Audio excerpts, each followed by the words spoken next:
and welcome to Voice of the Microsoft Partner. My name is Sherman Crancer, and president of the Crancer Group, and thank you so much for joining today. We have got a great program today. Today we're going to be talking about ISVs and a new division that we just spun up at the Crancer Group.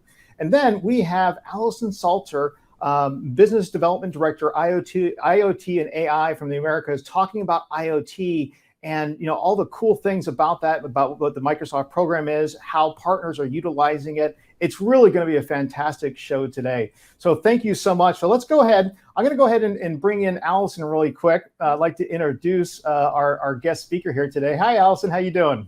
Hi, great, Sherman. Great to be here. Great. Allison, would you mind just kind of just giving us a brief, introducing yourself kind of in your program?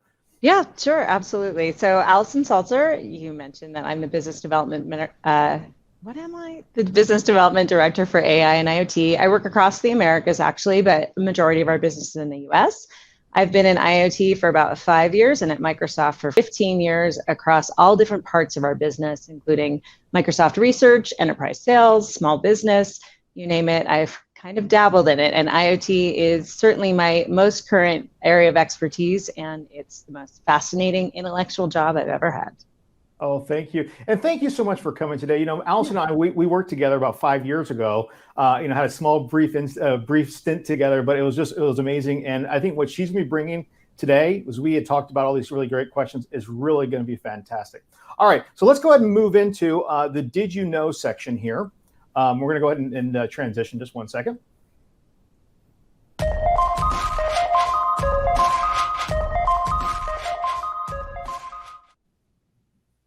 All right, so what we did just recently, actually in the last month and a half, we've expanded our business, and we actually created a new ISV division. I'd like to go ahead and introduce our new Vice President of ISV, not IoT, ISV.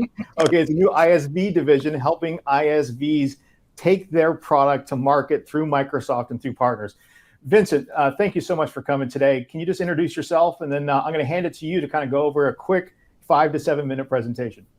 Sure, Vince Fournier. I spent the first 20 years of my career as an SI, working with Fortune 100 customers, with Avanade, Unisys, Accenture, KPMG.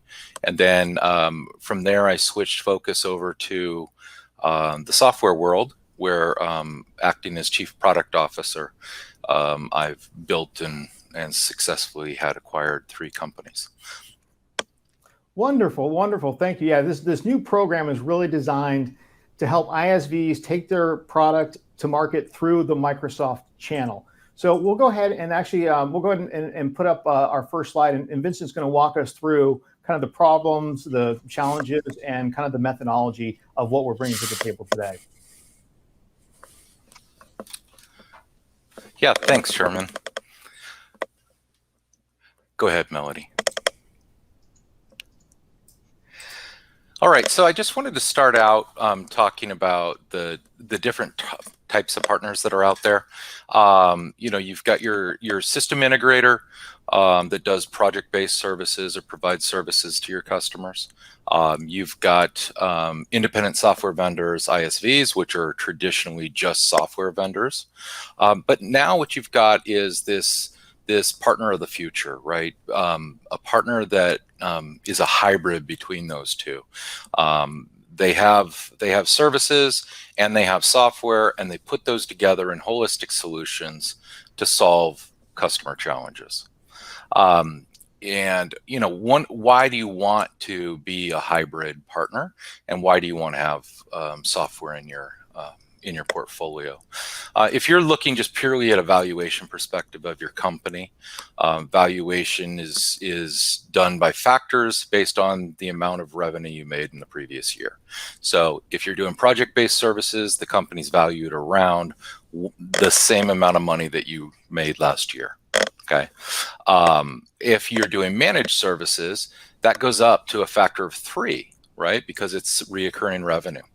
But if you've got software introduced, you're talking about more of your valuation around 7 times your revenue from the previous year. So there's a lot of value in introducing software into your portfolio. Go ahead, Melody.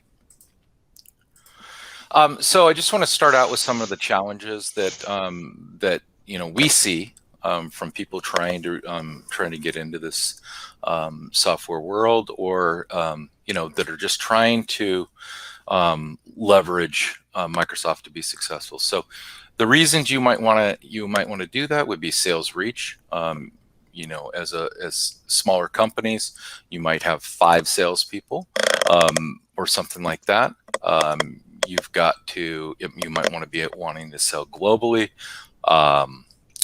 You want to know where to invest to align with Microsoft key initiatives. Microsoft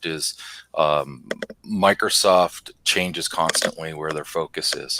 And if you can be aligned with what's important and what turns their scorecards green, then you're going to get a lot of support from Microsoft.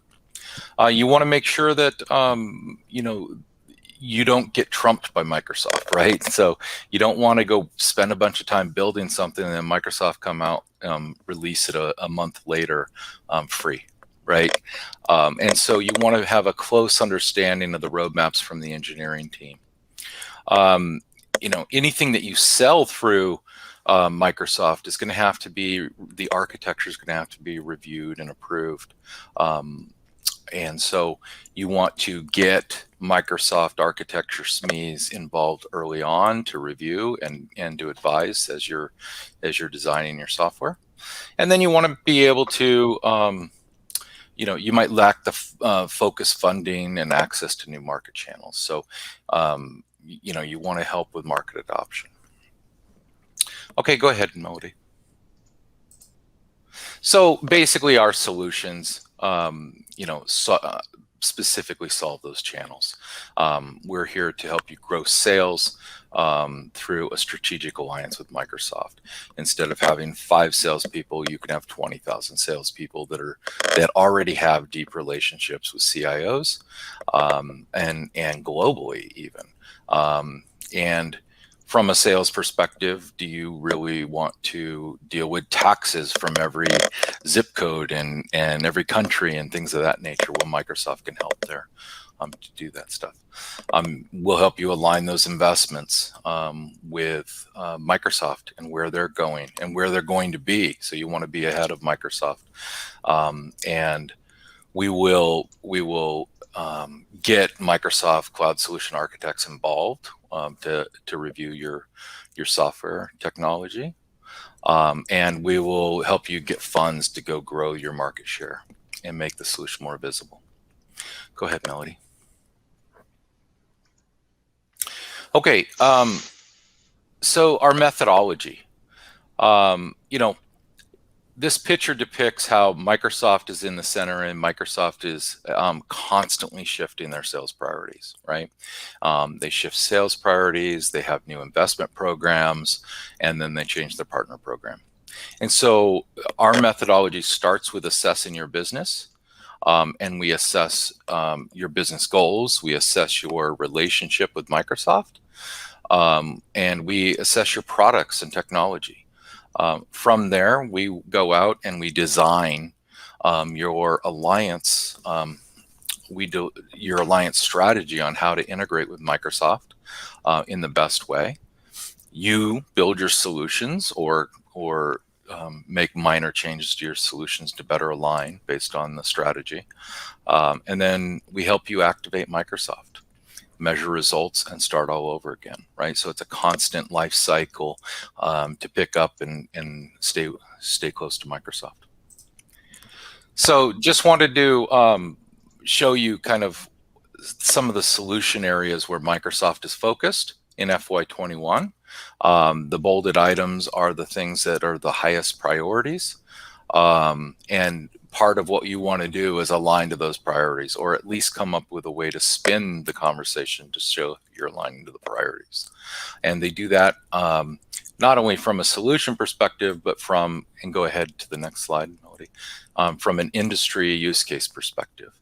And this list is getting ready to completely change for FY22, which starts in July. So, it's constantly trying to stay up with where they're focused. The last piece of it is, and Melody, you can go to the offering slide. The last piece of it is the offerings that we have. We have two flavors. One is the Isv Accelerate, which does that assessment, that design, and then ongoing run to help you work with Microsoft. And then for those of you that are not just pure ISVs, that are also SIs, we offer a hybrid optimized solution, which takes everything that's in the Isv Accelerate and adds to it the SI services and capabilities that Crancer offers. So with that, Sherman, I'm going to hand it back to you.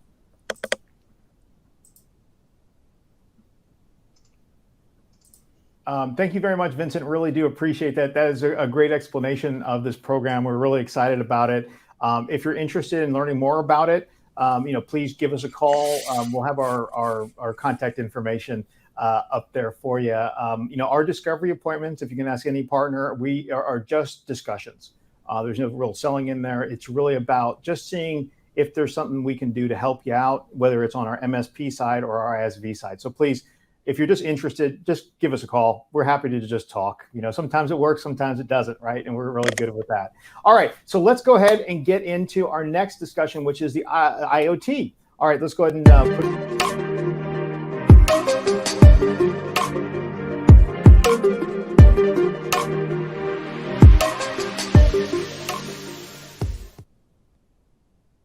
All right. So, Allison, thank you so much. You're back. All right, now we're going to talk about IoT. So, Allison, every superhero has an origin story. What is yours, and how did you break into Microsoft? I don't know about superhero, but thank you for that shout out. So, early in my career, I realized that I really loved the cutting edge of technology. In the 90s, I actually started working for the first internet service provider in Chicago. And that's before the internet was really a thing. There was AOL and email, but no internet. And I read kind of what things were going on with the World Wide Web. And I said, oh my gosh, I think this is going to change the world. So that was my first foray really into understanding that I loved the cutting edge of technology and how it can really transform our society and our lives. And ultimately, I wanted to move to Colorado. So I tried to look at the coolest companies that were doing the most cutting edge things at the time that were based in Colorado. I wrote to the CEO of Quest Communications, Joe Naccio, and I hounded him. And I said, you don't know me, but I want to work for your company. And I got a call for a division that Quest was building with Microsoft. And it was really the startup days of, at that point, it was called ASP, Application Service Providers. Long story short, the dot-com bubble burst, and I started my own business helping partners work with Microsoft, because in my stint with Quest, I realized it was really challenging. And unless you knew some secret sauce, some of which, even Vincent shared earlier, and Sherman, what I know that your passion is helping partners understand, quite frankly, this octopus that is Microsoft. I married an entrepreneur, decided I wanted to have a family. As all entrepreneurs know, when the gravy train's in town, life is good. When it's out of town, life can be stressful. So I said, I've worked with Microsoft for so long. Why don't I work for Microsoft? I was lucky enough, there was a job opening the minute that I actually logged on in Denver, which was rare at the time. And I figured I'd work for Microsoft for a few years and then go back to my own business. Well, that was 15 years ago.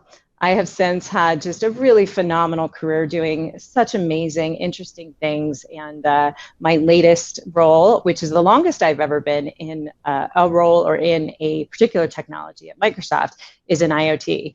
And it's been a fascinating journey, but that's how I got here. Wow, that is awesome. That's cool. We always ask that question, right? As we kind of want to know a little bit about like how to, especially, women in technology. That's really important. And we'll get into that in just a little bit. But so, your current role is in IoT. Let's start with the basics. What is IoT, and why should it matter to the partner base that's attending this call? Not just attending this call, but throughout the country or throughout the world. So, first of all, let's define it, because I've heard a couple new acronyms or definitions for it recently. So it's the Internet of Things. And what do we mean by that? Well, the Internet is connected, right? Connected machines is really what the Internet is. The Internet of Things is when things get connected.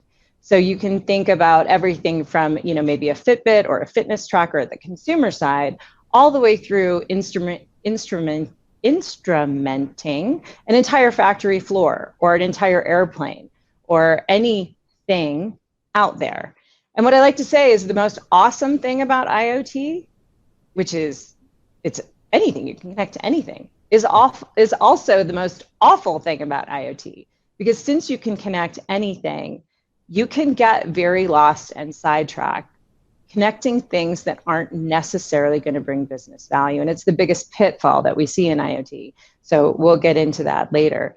What is the opportunity? What's so fascinating about this space, and I've been in it for 5 years, and the thing that's super cool, having been at Microsoft for 15 years, I have never seen Microsoft invest at the level that it has, that I've seen in IoT. So we announced a $5 billion investment several years ago that's been primarily spent in engineering as well as the partner ecosystem and building that partner ecosystem. I have to give a shout out to Sam George and his team of engineers, because what they've done is really, really listen to what customers need, what partners need, what works, what doesn't, how to price it so that you can do transformational things. And the entire intent of that investment is to make IoT, which again, sounds simple, right? You've got devices that give off data, you can get insights from that data and ultimately drive action because of those insights. And then bidirectionally, create different actions on that thing, whatever that thing is. It sounds easy, but it's extraordinarily complex. It's extraordinarily complex, especially if you're looking at a global operation or even a mid-sized manufacturer that has a couple of different plants and has major anomalies in manufacturing quality, but they have no idea why. All of those plants are different. All of those buildings are different. The connectivity in those buildings are different. So simplifying IoT is so critical if we're going to unlock digital transformation. And so because of that complexity, we're doing our part on the software side to make it simpler. And we'll go into that in a little bit. But our partners and our partner ecosystem and partnering with each other is really how this unlocks digital transformation, because we'll make the platform and we'll make software as a service, but our partners actually make the verticalized solutions, the horizontal solutions that are super relevant in the marketplace and that actually can transform business and society, quite frankly. That's awesome. That's a great answer too. It's really comprehensive. And I remember a quote. Someone was saying there's more IoT devices than there are grains of sand in California. Like, just if I you believe really that. think about it worldwide, right? And the explosion of information too, right? Because it used to be more static based on what we were producing, but now they can put IoT devices on all parts of manufacturing, right? Now you have all this raw data, right? And you're like, okay, well, what do I do? But I think the holy grail is helping that business get some real data insights, or how they can make something faster, quicker, better, more efficient, right? That's really, that's awesome. I love that whole business case thing. Yeah, you're going to see me geek out because I'm like trying to stay subdued, but because it is so cool, there is no shortage of things you can do, and like so many fascinating stories of success and, quite frankly, failures. I often talk about the hope, the hype, and the hiccups, right? Because people are, and the world is hopeful on how this type of technology can really transform everything, every industry, from agriculture to healthcare to manufacturing to logistics, you name it. And lots of hype around it. And yet the hiccups of this complexity, or choosing a project that ultimately doesn't have that value, can cause a lot of pain. I'm very straightforward about unlocking the positives and avoiding the pitfalls. So IoT sounds huge, and it's kind of hard to wrap your head around it, right? It's so big. How should we be thinking about it in the context of business transformation? Yeah, so when I talk to customers, there are generally, number one, two types of buckets of IoT projects, if you will. If you're going to macro it up, right? Let's make it less huge. There is either connected operations, so you're trying to get operational efficiency or manufacturing quality up, or operational efficiency if you're an oil and gas company, making sure that your remote service locations are safe for those workers. You name it. It's connected operations and getting more operational excellence, safety, quality, et cetera, out of it. The second side is connected products. So more and more we're seeing people that manufacture just about anything, making it smart. a great example of this is Roomba, right? You take a vacuum cleaner that's just a vacuum cleaner, and all of a sudden it can be smart. It can learn about the rooms in your house. If you redecorate your house, it can learn how to navigate that better. So we're really seeing the gamut of connected operations and connected products. So those are the two biggest buckets that I think about. And when we're working with customers, and when I'm coaching partners on how to qualify a deal, it's really the first question we ask is like, okay, is this an operations thing, or is it a new product or a new service, a software as a service offering? So is it about operational efficiency or net new revenue streams with a product? So that's at a really high level, how to start breaking that down. And then is it a question of like, what is the biggest pain point? What's driving the business pain? And this is where things can get sticky, because people start to unlock their own imagination when they start to see what you can connect. And they're like, well, wouldn't it be cool if we put a sensor on that thing and then we could capture all that data from that thing? And wouldn't that be cool? And they will get lost. And I have seen companies spend hundreds of thousands of dollars on a proof of concept or a proof of value on something that didn't end up going to production because the business value had never been defined up front. So ROI is key, and picking a project that has business value associated with it and some business stakeholders involved. If you don't have the business stakeholders that believe that this is a problem worth solving, you can do the best project in the world. You can do everything right as a partner. You can collect data exactly as you said in scope, and it can never go through to production.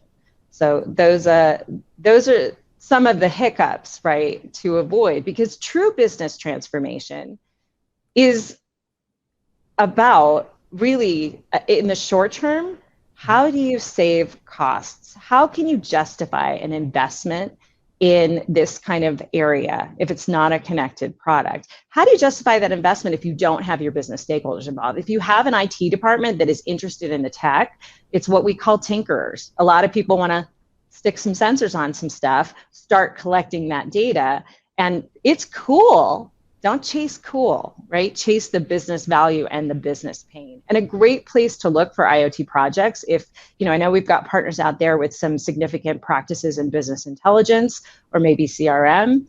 If you have a customer that really trusts you, you have a great relationship with them, a great place to search for a potential IoT project is their current KPIs, their key performance indicators. What are they measuring today? Because you already know that's important to their business. Mm-hmm. And then ultimately, what drives that KPI? What's the biggest risk factor that changes that KPI? Most companies know that. They know their biggest pain point, and going down that path, usually just saving a couple of percentage points in that KPI, in some cases, 1 percentage point. For example, the Hershey's company found that instrumenting their Twizzlers manufacturing line, for every 1% improvement in the weight variance of Twizzlers translated to $500,000 of value back to Hershey. That's one plant, one product, just a 1% change in a KPI they were measuring. And IoT is a way to unlock that kind of value. Wow.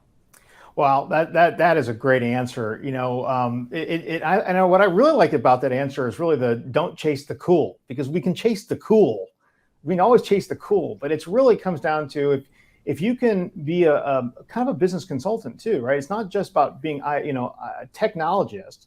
It's about, okay, I can be a consultant. I can help you find something that's a pain point, or let's talk about something. Okay, what is some what do you think you're losing money on, or what do you think if we were to produce 24 more packages of Twizzlers an hour, what would that mean to your bottom line? Okay, well, let's figure out what the problem is. Why don't we have that, right? So that really helps. Well, it's a great point. Actually, I even have a prop right now because it's a great point. And in customer conversations, typically what will happen is they don't necessarily have a project defined. They're curious about it and they're not sure what they could do. So lots of customer conversations start there. And this was 4 years ago, I think. And I was actually at the Worldwide Partner Conference. And I'm going to hold up this little snow globe. And if you can't see it, it's a little camel and some sand. And it's from Bahrain, because I was asked with one of our partners, they asked me to sit in on a meeting with, he's royalty, but he basically runs the electric company in Bahrain. And he was like, I want to understand IoT. I don't understand this kind of thing. And we were talking, we were with a really large SI partner, very well respected. And I was guiding the conversation. And he was a very high up level of, he ran the company and he was part of the royal family. And everybody was being very formal. And I just did a full stop. And I said, I have a question for you. Where are you bleeding money? What's your biggest risk? And he stopped, he thought for 1 second because he knew the answer. And he said, it's HVAC systems, right? Heating, ventilation, air conditioning. We're in the desert. I'm the electric company. Optimizing HVAC systems, is something that could really save us a lot of money. And I said, full stop right there. We don't have to continue this conversation. That should be your project. And think really big on what you could do, but start really tiny on something. Start with one building, and you won't know what you don't know until you get your hands dirty and start. So I have a mantra, which is think big, think really big, start tiny, start on a really small proof of value that you can, again, get that 1 or 2 percentage points on a very tightly scoped project, and move fast. Move as fast as you can on this tiny, tightly scoped project. Because if you don't move fast, either the business stakeholders will move on, the budget will go away, people will get weary or tired about roadblocks or pitfalls that come up, because they will come up. So again, think big, start tiny, and move fast. Because the more in collaboration that you are with your customer, and the more that you can set the expectation, like, we can unlock tons of value, but you have to be in it with us so that we can do it successfully. Awesome. So just so everybody on the call, on LinkedIn Live as well as Teams, you can ask questions. We may not be able to get to all of them, but we will try to answer some of the audience questions. So please go ahead and type them in, and my team will send them up to us. There's a misconception or misconception or perception, either one, that IoT is only relevant for big companies and big partners. Is that true? Yeah, there is a big misperception. In fact, there's such a big misperception. So my role has recently shifted, and I'm actually working now exclusively in the mid-market and lower. And I literally met with our digital sales team. So they really call on SMB customers. And I was talking with the sales manager about what we're looking to do. And she's like, well, isn't IoT just for big companies? Literally, this was last week. Here's what we're seeing. So again, I've been in this 5 years, so I've seen a ton of transformation. At the beginning, the answer was yes, because the companies that were interested enough to invest had the money, either had the staff or they had partners on, and they had real business problems, right? What we've seen in the last 5 years has been really a shift down market. And that shift down market, I would say, is twofold. On the one hand, back to Vincent's point before, we're seeing this transformation from partners that were typically SIs, systems integrators, actually transition their business models to be ISVs. The one that's top of mind for me is actually Phil Morris from Mariner.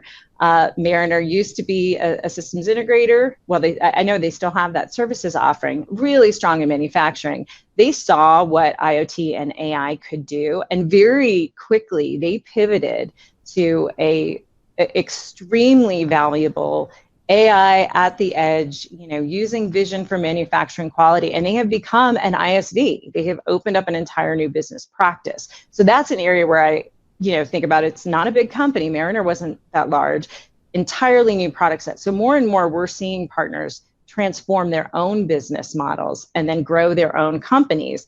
Vincent mentioned he successfully exited a couple of ISVs. We've seen that a lot. New Signature is another partner. They were actually involved in the Hershey's use case that I was talking about. New Signature, grew tremendously over a few years and ultimately got acquired. Blue Metal was another one. Lots of acquisitions of these small partners that found a niche that was really aligned to what they did very well, built a whole separate part of that business, and then got acquired. And honestly, customers really want smaller partners in many cases. A lot of times when I'm talking to customers, especially in the mid-market and lower, they want someone local. They want someone they can trust. They don't want the big guys. They all call them the big guys.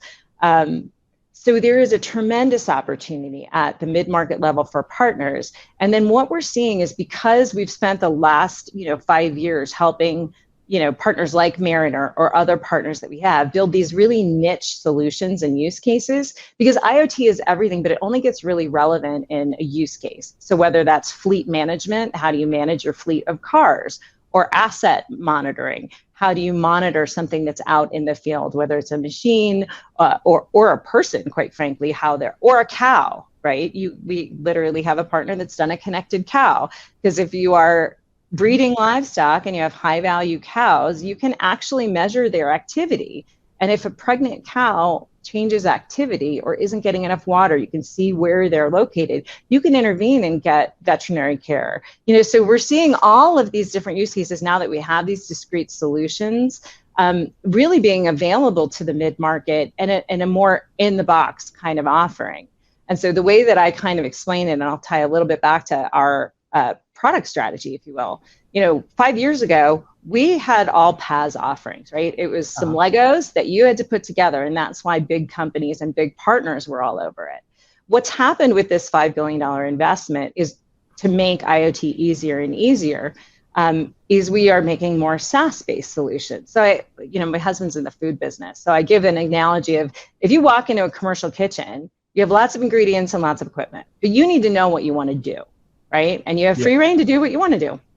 You need a level of expertise and direction. Now, imagine, you want to bake a cake. Okay, you can go to the grocery store. You have a selection of boxed cakes. You can say, oh, okay, I want a chocolate cake. I'm going to buy the chocolate cake mix, and then I'm going to buy the frosting. So that's, a SaaS-based service offering. You still have to do some things, but a lot of the heavy lifting is taken care of for you. And so Microsoft's kind of patch in that boxed cake is IoT Central. And so even right now, if somebody wants to play, if they want to see what they can do, I always urge people to go to IoT Central, start playing around, stick some sensors on some stuff, and you can pretty quickly get a proof of concept. But IoT Central now, with these new developments, can scale to production use cases. And we have lots of customers using that. So it really expands the marketplace. And then at the top level, you can buy a chocolate cake with vanilla frosting, right? Mariner's Spyglass solution is a great example. It's a cake. Create the cake, you get the cake, you can eat the cake.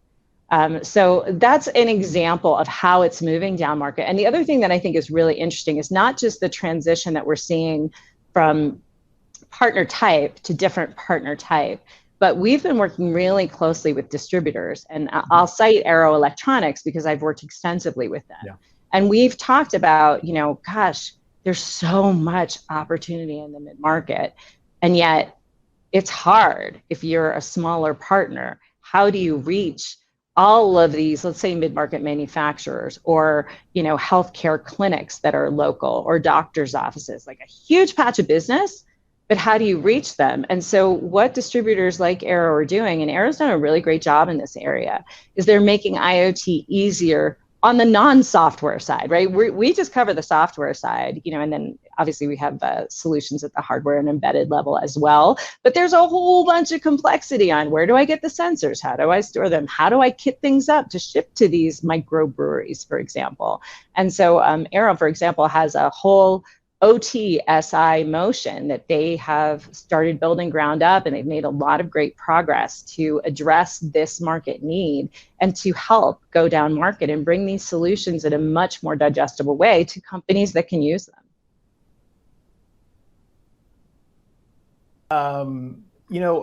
Gosh, I would love to see that dashboard with the cows. Imagine a dashboard with all these cows, kind of roaming around. Like, oh, wait, the cow went yellow. Wait a minute, go get cow number 444. That'd be super cool, right? but it's really kind of almost like that, right?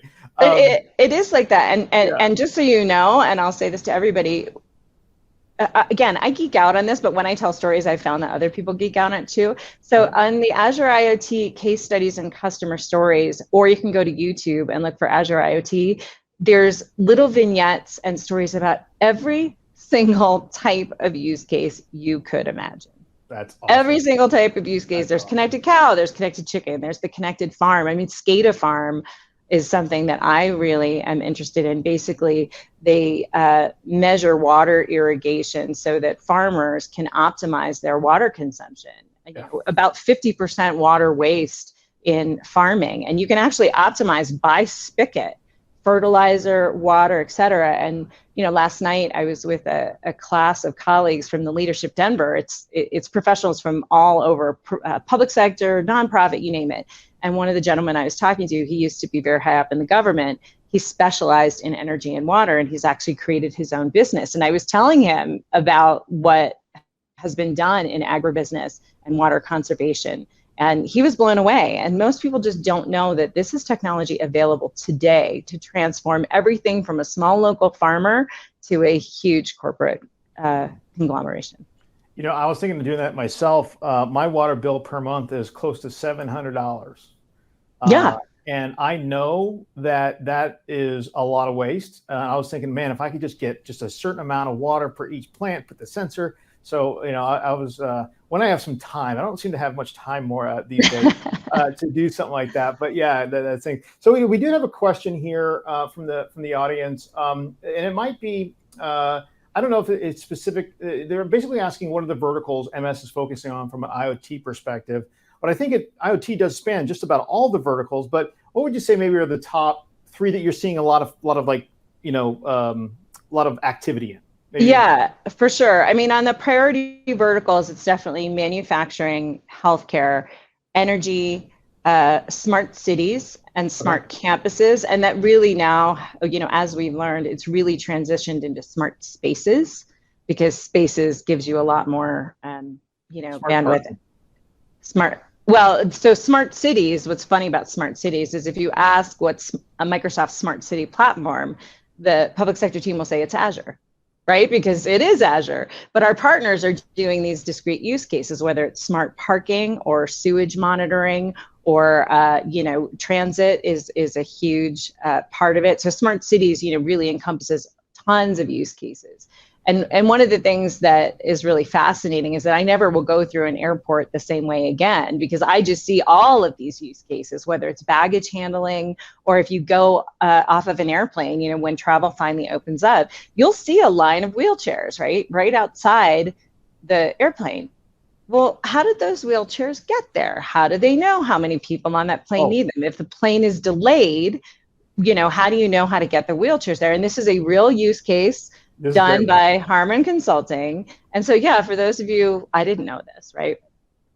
A lot of times in IoT, I not only say chase the KPIs, but I say do some forensic accounting, right? Where is that business pain? Where are you bleeding money? And I know that's not an attractive way to say it, but people get it. So at the airport, there are all kinds of things that can go awry because of some of the things I mentioned, and certainly many more. Did you know that there is a whole different business model depending on what goes awry as to whose fault it is and who gets charged for it, and whether or not they're in compliance with their contractual agreements? Like airports hire lots of small businesses, whether it's concessions or, the people that actually move the wheelchairs to get there. And so I ended up finding out that wheelchairs are the #1 cause of airline-related gate delays. So again, following the money, like who's responsible for what? Airline-related gate delays, which means the airline is at fault. It costs an airline $10,000 per half hour of airline-related gate delay. One gate, one plane. And the #1 cause of that? Wheelchairs. So simply, having an IoT project where the employees that usually outsource to a third party have a fitness tracker when the jetway moves, because that way that people are going to be deplaning, because sometimes they're right at the gate, but the jetway's not there, right? There's all these weird things that can happen. That real-time data is important. So it's a great example of when real-time data can translate to real business value for real companies. I love that one. It's just an amazing story. I mean, gosh, if we just get more wheelchairs, we could save the airline $10,000. But how many flights a day? Think about that, right? Well, more wheelchairs at the right time, because you want just-in-time delivery. You don't want too many wheelchairs, because that's if you don't need them, it actually creates a mess to get off the plane, and that could create another problem. So you can think about it, just-in-time ordering and just-in-time supply chain. Imagine that extrapolated to just about anything. So I'm going to get to another one. What is the biggest pitfall in IoT projects, and how do you avoid it? That's a big one. I think it's my favorite thing to talk about. Melody, cue Melody. Yeah. Melody, I have some images for us too that'll help us talk through this. Pull up the Pitfall slide here. Yes, that's right. It's my favorite way to talk about this exact thing. So if you do IoT right, what ends up happening is that customers unlock their own imagination. If you do IoT wrong, what I had mentioned before, even if you do everything else right on the project, it's a project that won't move forward to production. And the way that I describe that is black hole versus Trojan bunny. And what I mean by that is that, you know, this proof of value that you invested a lot of time and energy in, your customer invested time and energy, in some cases, Microsoft has invested time and energy, everything went well, and it goes nowhere. It is a big black hole. And if you do it right, a little project, just like in Greek mythology, when a Trojan horse, which was one thing, going into, you know, in that case, it was an enemy camp, and then multiplied into lots of things, it can be like a bunny in that customer, because the customer say, well, wow, if we did that there, could we connect our, you know, sensors on this thing, and can we do this, and can we do that? And literally now we're seeing, especially early adopters that have now seen that value, it's created so much interest at those companies that now we're seeing larger customers need to create a center of excellence. Because how does IT wrangle all of these different IoT projects? And what we see happen a lot, you know, Microsoft sellers typically sell into IT. IoT is not an IT sale. It is a business sale.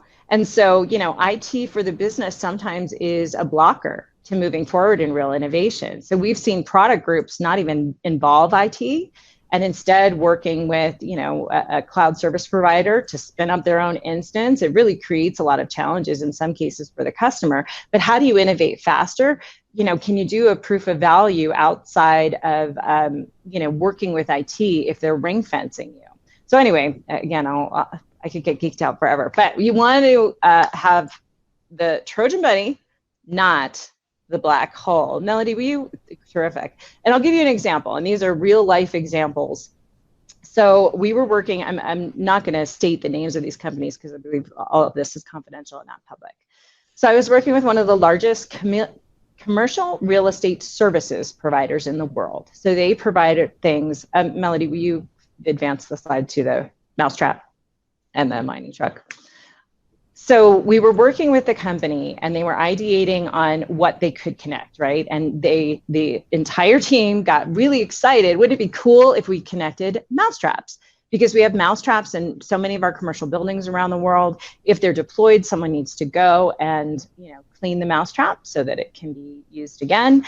They spent, I think it was $150,000 on this pilot. Now those were early days, right? Where they're going in and building from scratch. The mousetrap worked, the software worked, everything worked as planned. And yet, when it became time to go to production, they didn't move forward. Why? Because the janitors and the housekeeping services were in those locations anyway. There was zero cost savings, and to actually deploy and produce these smart mousetraps were more expensive than the business value. So that is a good example of a cool project that goes nowhere, black hole. On the right side of that slide, I might be reversed out, but the big mining truck. If you've never seen a mining truck, that very brave gentleman is lying down in a precarious position to show you the sheer scale of it, right? Well, if a mining truck has a flat tire in the middle of an operation, it shuts down the entire mine depending on where that truck is. And they're very expensive pieces of equipment. So it's not like you can go get a truck out there quickly.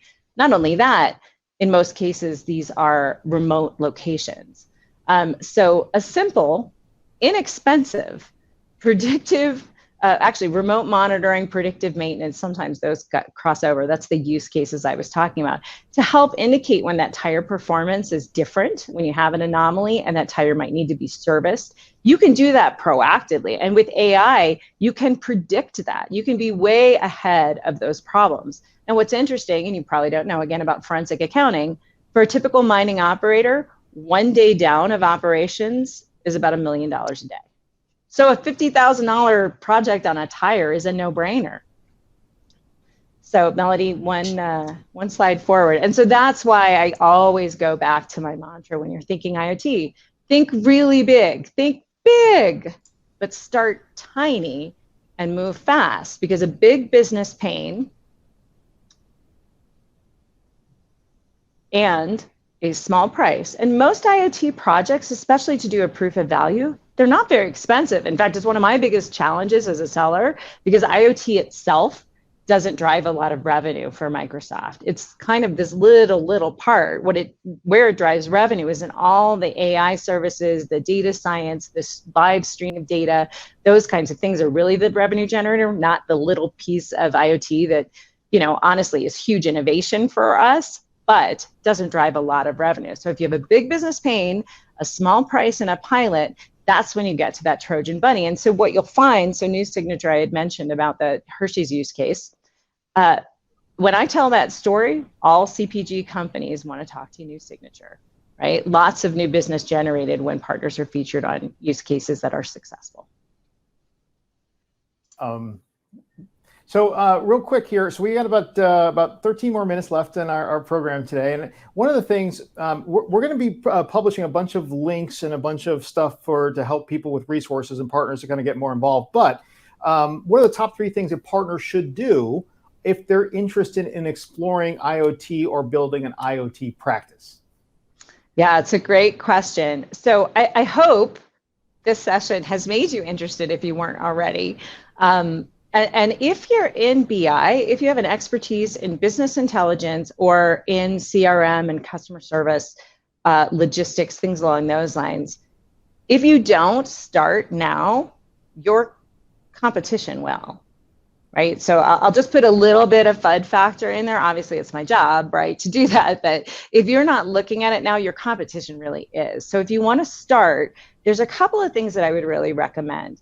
And first and foremost, know what you're really good at, right? Something that you're already really good at, go there first, because you know the industry, you know the business, and you'll naturally gravitate and know offhand like what kind of value you can provide. The second thing that I would do is we've worked hard to create this partner ecosystem. And so there are a lot of cakes out there. On Azure Marketplace, you can search for IoT and by industry, and you can see what's already out there. And in some cases, you can just partner with another partner. This ecosystem development is key, and you can't do it alone. IoT is so complex, and we're seeing more and more that partners that partner with other partners and figure out a way to build together are more successful. So it's not like you have to build your own practice. In some cases, you can leverage the products and services that other partners have done with your customer base. So that's a good place to get started as well. The third thing that I would do, if you're a tinkerer, go to Azure IoT Central and connect something. It'll take you about an hour and a half, 2 hours. There's lots of, if you're a good tinkerer, you can go to GitHub. There's tons of reference architectures. So if you're technical, you can go that path. We have an IoT certification. So for your technical team, that's one of the things that I would go. And then the last thing that I would recommend is, if you're serious, we have an entire IoT practice playbook, and it's 136 pages. So while that sounds intimidating, it's also thorough, right? And so you can, as a CEO, for example, give it to your team and say, hey, let's get started on this. Microsoft's given us a playbook. Let's start now, because if we don't, our competitors are going to be out ahead of us. Great. Thank you so much for that. So, we have we've got about 10 more minutes here. I want to touch on one more thing here. You're so passionate about women in technology, and we've had you're our third great speaker as a woman in technology. We had Helene, right, and Andrea Relf. Especially in IoT and AI. And why is that? Help us understand your thoughts about that. Yeah, and I can tell you at a macro level and then at a personal experience level on how I think it really matters. On a macro level, I have seen how true diversity, gender is only one part of it, right? But having those diverse perspectives gives you a much better chance of a holistic approach to hard problems in general, right? If you have a bunch of people like you in a room, you're not going to be as creative. And gender is a significant pivot point and in point of view. And then I'll go right to the personal. So when I was working with Microsoft Research, my job was taking some of the latest advancements in AI and figuring out how to commercialize them. So it was, how do we land the first lighthouse wins? How do we get those, big brand name customers using our stuff? And how do we learn what works and what doesn't? So I was working with one of the largest retailers in the world, if we will go nameless, and our engineers in research were super excited because this was a big name customer, and they were working on a predictive shopping bot. So how could that bot make good recommendations to fill a cart? We had the account manager on the line. He was very quiet. I was the only woman on the line. There were about 7 or 8 men on the line. And they were talking about what they could do and what they should pitch to this customer. And I was quiet. I was just in listen mode. And they, started really going off on this super cool thing that they could build. And it was engineering complexity. And I interrupted them. And I said, gentlemen, can I ask a question? I said, this sounds really cool. And I can hear your excitement in it. I have a question for you. What percentage share of wallet is women versus men? Who spends money at this customer? And there was silence, right? They didn't know. And I was like, okay, my understanding, and I could be close or I could be a little off, about 87% of share at wallet is spent by women. And the account manager chimed in and he's like, you're exactly right. He's like, actually, I think it's 91. I said, okay. So I am a typical customer. And what you're saying sounds awesome, but can I tell you what I would really want? I'm a working mom. I have 2 boys. They are headed to summer camp in 2 weeks. Please fill my cart with everything that I need for boys, teens, summer camp. Underwear, socks, batteries, lanterns, whatever. And then let me edit, because that's I would want. And maybe I didn't even think that I need a waterproof poncho. Thank you for thinking of it for me. I probably need one. So what's that going to do? It provides value to me and it upsells me at the same time because it's automatically helping me buy more things that I didn't know that I was actually going to need. And then it would create a problem for me down the line. So it's a good example of how those diverse perspectives really matters in creating true transformation that's useful in the world and not just cool tech. What's interesting about that is that's a package, right? That's a package that you'd be like, yes, I need this. I'm going to do this. This is something that we talk to our partners all the time. It's like, hey, let's stop selling everything to everyone. Let's start looking at the top 3 customers you service. Those are your top 3 verticals. Let's go ahead and create a package that solves a problem, right, in that industry, because those people that are in the industry, they're risk averse. And they're thinking right now, they're not thinking that they want to sit in front of a vendor. Nobody wants to do that. But if you're coming to them and saying, hey, I can solve a problem. You got a problem. I can solve this problem. Right. Oh my gosh, that changes the whole thing. Yeah, I do want to listen to you now. Right. Well, and here's the interesting thing that we're seeing in this digital transformation. And I'll go back to Arrow's OT-SI motion. When I was working with them, I'm like, well, help me understand the profile of these kinds of partners. And they said, it's partners that, for example, do nothing but call on microbreweries. All they do is microbreweries. They know microbreweries better than anyone else. And when you have that type of deep niche expertise, that's what customers, especially with new technology, they have a comfort level that you really understand their business. And so, it's almost like the nichier, the better. Use cases that are really problematic where you have a lot of industry expertise, I guarantee there is a solution that is needed that you already see.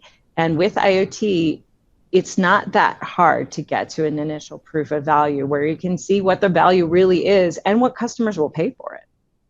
That's really great. So Arrow's great. I mean, I went through Arrow too when I was looking for my sensors for the Did plan. You? Yeah, and I'd be wrong if I didn't give a shout out to our other distributors. There's plenty of Avnet. I just happened to, I've worked hand in hand with Arrow and the team that's doing this, and they really are trying to help transform this business in the right ways. We're not recommending anyone. That's right. We are absolutely. We love Ingram, Avnet, Tech Data, absolutely. Avanade, we love them all. So that's great. Well, so maybe we can have a quick one, maybe just for a minute or two response. Partnering in IoT. Maybe if you could just give me a quick, what the importance of that. I was actually going to I was like, I'd love to circle back on that. You know, we used to have a series called IoT in Action, which was really a phenomenal series because the whole point of it was to not only share success stories, but to build those partner to partner connections. And unfortunately with COVID, those were we were no longer able to have those in person. So hopefully we'll be able to start those up again. But networking with others, partnering with others, and if you don't see a fit immediately, like again, going to Azure Marketplace, seeing what others are doing in industries that you already serve, and or talking to some of our distributors, trying to find out what value-added services they already have, partnering with hardware providers. Moxa, that makes gateways, has been a phenomenal partner for us, and they help matchmake. I mean, so much of this is matchmaking across different industries and use cases. So I've talked to a lot of partners that are highly uncomfortable with it. And there is a lot of money to be made for everyone. And if you do it right, it's not fighting over slices of the pie. The pie gets bigger. And that's what this world of IoT is all about, is making that pie bigger for everyone and really solving hard business problems and transforming the world and making life easier and better for all of us. Well, Allison, thank you so much for today. And I really thank you sincerely. I mean, thank you. This has been amazing, eye-opening. Really got a lot of great content out of it. Thank you again. For the audience here, every month we try to bring in a dynamic guest speaker, and we've nailed it this year already. And you get jazz hands. Yeah, jazz hands. Thank you. Just so awesome, right? If you go and to contact Allison, just go through LinkedIn. Go ahead and send her a LinkedIn invite. And she'll connect with you. Moving forward, so next month will be the last Friday of the month. We're going to be putting the resources and links to get more information on IoT on the Crancer Group LinkedIn page. So please go Crancer Group on LinkedIn. You'll be able to find stuff. We'll also be posting clips of this so you can come back to take a look at it. And lastly, we have a new series called the Top 50 Azure Discovery Questions. So if you go to the Crancer Group LinkedIn site and subscribe.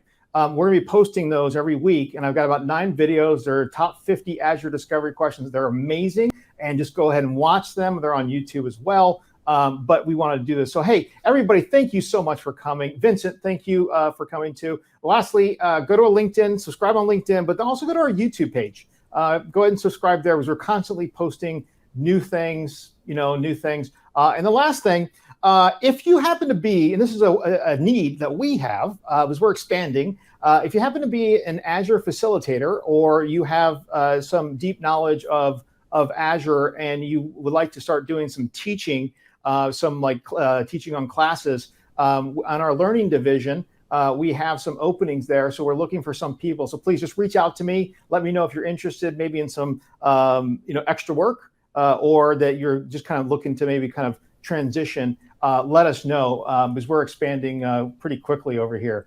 So once again, Allison, thanks again. Vincent, thank you again too. He was on here earlier. Really appreciate it, everything. And if you have any questions about the ISV program that we have, please just send us a note. We'll send you the deck. We'll just do a quick, discovery call. Thank you again. And we're going to go ahead and end this. We're landing the plane right on the dot. Woo-hoo. All right. Have a great day. Talk to you later. Bye-bye. All right.